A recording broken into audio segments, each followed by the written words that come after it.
नाही, पार्श्वभूमी अशी आहे की आमचे प्रयत्न होता की पहिल्यापासून युती व्हावी, आमचा प्रयत्न होता, पण त्यांच्याकडे मागणी जास्त होते. आमच्याकडे या 550 लोकांचे अर्ज होते, त्यामुळे अधिक मागणी असल्यामुळे ते जुळू शकलं नाही. फॅक्ट आहे. आता निवडणूक झालेली आहे, निकाल लागलेले आहेत आणि एकनाथ शिंदेंचं माझं बोलणं झालं या विषयावर. तर त्यांनी म्हटलं की त्याला युती घ्यायला बरं होईल, त्यामुळे आम्ही तो निर्णय घेतला की सोबत घेऊन काम करायचं. हे त्यांचं व्यक्तिगत मत असेल, ज्यांनी आरोप केले त्यांचं व्यक्तिगत, ते काही शिवसेनेचं मत म्हणता येणार नाही, त्याचं व्यक्ती म्हणू शकतं. आणि अशा आरोप प्रत्यारोप अर्थ नाही, जो पण तू पुराव्यानिशी काही बोलत नाही, पण अर्थ नाही.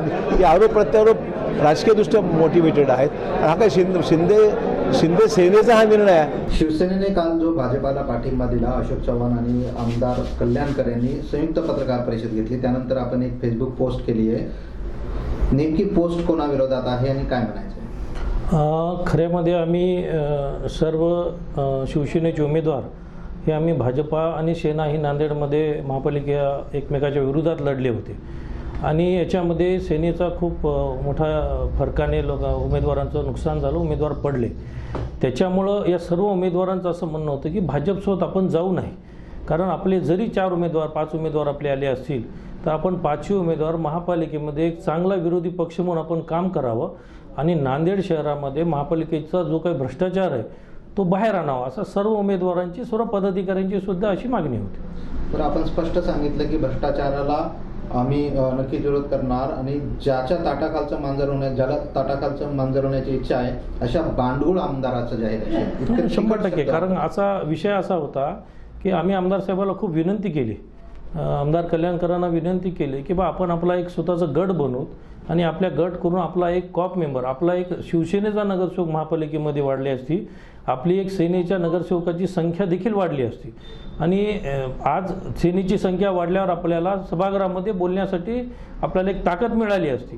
त्याच्यामुळे आमचं असं म्हणणं होतं की त्यांनी असं करू नये, परंतु त्यांनी कुठल्याही पदाधिकाऱ्याचा विचार घेतला नाही, कुठल्याही जो काही जे उमेदवार शहरामध्ये पडले त्यांचाही कुठला विचार केला नाही आणि स्वतःच्या स्वार्थासाठी, कारण अशी चर्चा ऐकण्यात येत आहे की त्यांच्या मुलाला महापालिकेमध्ये कुठलं तरी पद मिळणार आहे, म्हणजे स्वतःच्या फायद्यासाठी कार्यकर्त्यांचा विचार न करता, पदाधिकाऱ्यांचा विचार न करता, कोणालाही माहिती नाही अशा प्रकारची ते असं भाजपसोबत जाणार आहे. तर हा सर्व पदाधिकाऱ्यांना सुद्धा एक मोठा धक्का बसला की असं कसं शक्य आहे. जो भ्रष्टाचार आहे महापालिकेत, हेमंत पाटील यांनी सातत्याने बीओटीचा विषय काढलेला आहे, त्याला आता महापालिका तुम्ही नाही आहे, परंतु बाहेरून कसा शिवसेना विरोध करणार? 100%. कारण तुम्हाला सगळ्यांना माहिती आहे की नांदेड महापालिकेमध्ये साधं बर्थ सर्टिफिकेट काढायचं म्हणलं तरीसुद्धा लोकांना तिथं पैसे दिल्याशिवाय सर्टिफिकेट मिळत नाही. म्हणजे जे प्रमाणपत्र केवळ एका दिवसात किंवा फार झालं तर दिवसाच्या 1-2 घंट्यामध्ये तो प्रमाणपत्र मिळालं पाहिजे, त्या प्रमाणपत्रासाठी सुद्धा भ्रष्टाचार होतो. मग कुठलाही विभाग असू द्या, बांधकाम विभाग असू द्या, नगर विकास खात्यात, म्हणजे सगळ्या त्या महापालिकेच्या प्रत्येक विभागामध्ये जो काही भ्रष्टाचार आहे, सर्वात मोठा म्हणजे आता बीओटीच्या जागेचा नांदेड शहराचा ज्वलंत प्रश्न आहे.